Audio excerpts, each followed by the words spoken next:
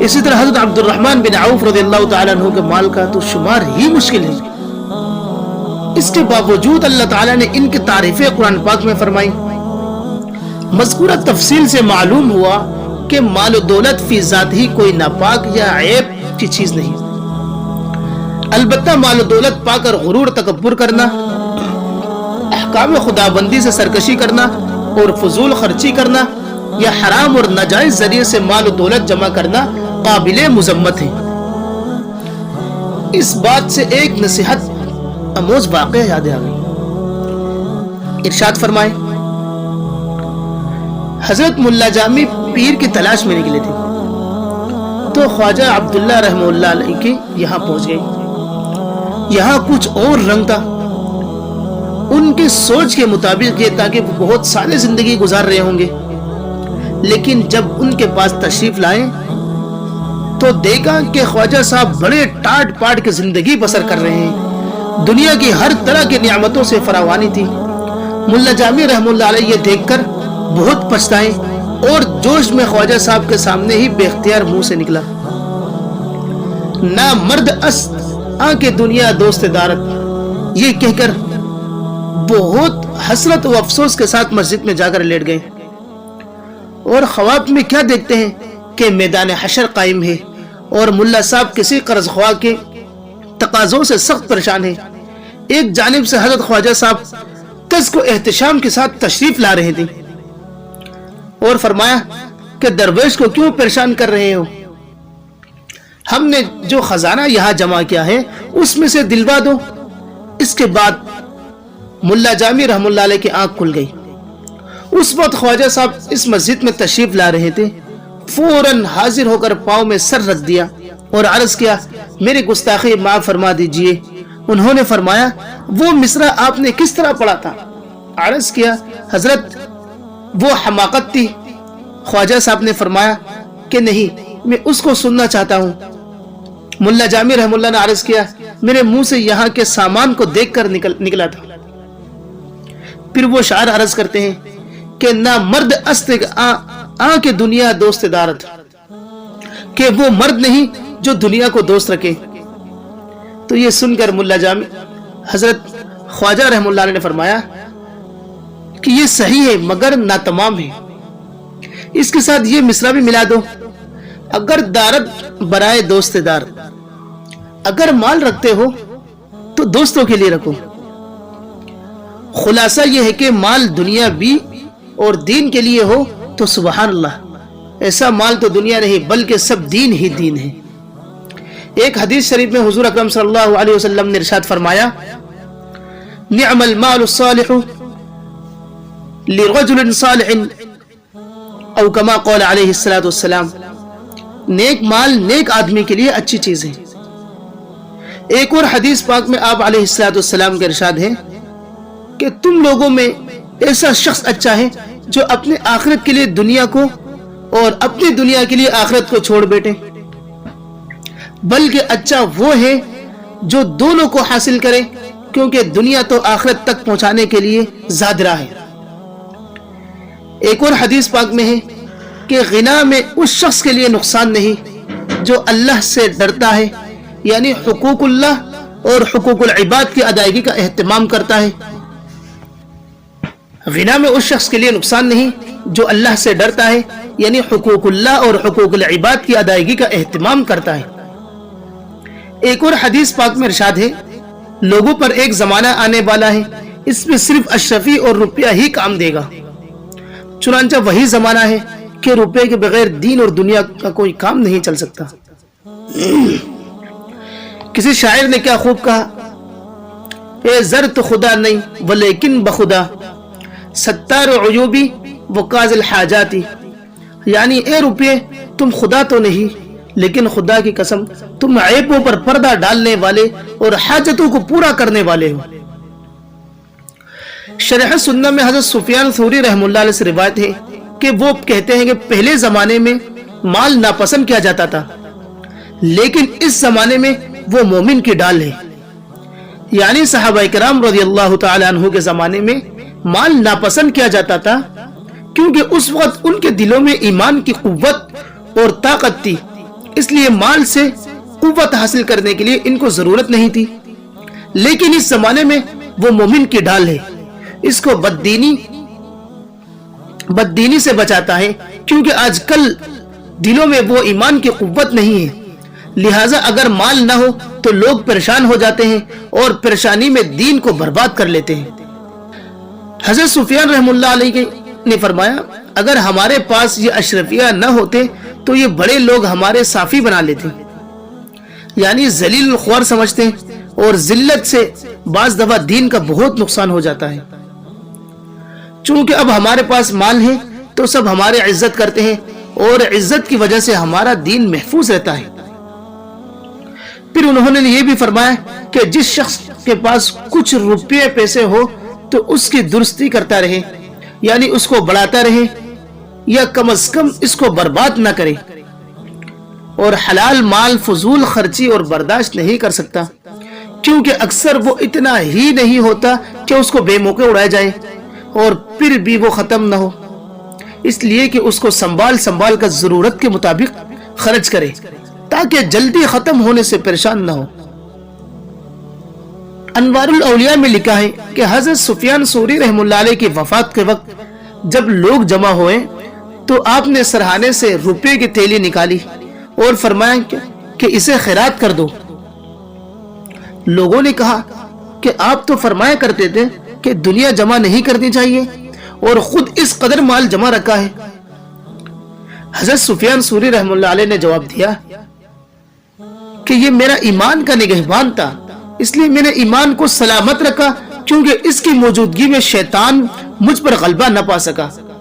اس لیے اگر وہ کہتا کہ آج کیا کھاؤ گے اور کیا پیو گے تو میں کہتا میرے پاس زادرہ ہے، اگر کہتا تیرے پاس کفن نہیں تو میں اس کو یہ رویہ اور اختیار کرتا اور ان کو یہ پیسہ دکھاتا اور اس کے وسوسے کو دفع کر دیتا، اگرچہ مجھ کو اس کی ضرورت نہ تھی۔ یہ کہتے ہی اور کلمہ شہادت پڑھا اور رحلت فرما گئے۔ میرے دوستوں بزرگوں، غور کرنے اور سوچنے کی بات یہ ہے کہ حضرت سفیان ثوری رحم اللہ علیہ نے زمانہ خیر القرون کی بات کر رہے ہیں، جب اس زمانے میں مال و دولت کی اتنی اہمیت اور ضرورت ہوگی تو موجودہ دور میں تو اس سے بدرجہ بڑھ کر مال کی اہمیت اور ضرورت ہوگی۔ البتہ اس بات کا خیال رہے کہ مال حلال ہو، حرام نہ ہو، اس لیے ہمیں چاہیے کہ مال حلال کے لیے دعا بھی کرتے رہے اور ساتھ ہی ساتھ کوشش بھی کیا کرے کہ اللہ تعالی ہمیں حلال رزق کمانا اور حلال رزق کھانے کی توفیق عطا فرمائے۔ وما علینا الا البلاغ۔